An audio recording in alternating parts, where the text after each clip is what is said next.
รักพี่ไม่มีใครอยากความจำฉะนั้นยังเธอไม่จำลืมคำที่บอกรักกันรักรักใครจากไปไกลสุดสายตามันพอระดวงใจจนเหลือดำพันอยู่ไหนยังเธอลืมฉันลืมคนที่เคยพบกัน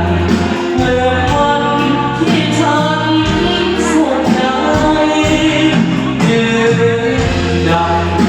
แล้วลงฉันคงคอยคอยหาเพียงเธออยากเจอ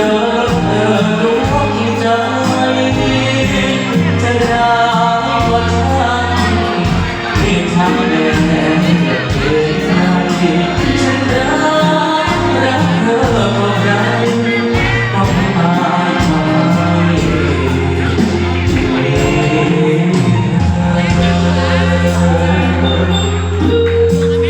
ถึงวันหนึ่งเปรียบเสมือนจะเลือนหายทุกอย่างนั้นลาไปให้คิดถึงมีแต่ภาพสุขเก่าให้รำลึกเฝ้าคิดถึงรักสลายเมื่อไกลกัน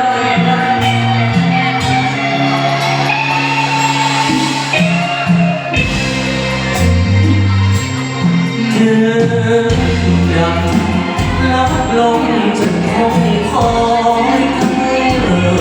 คอยหาเพียงเธออยากเจอดวงใจ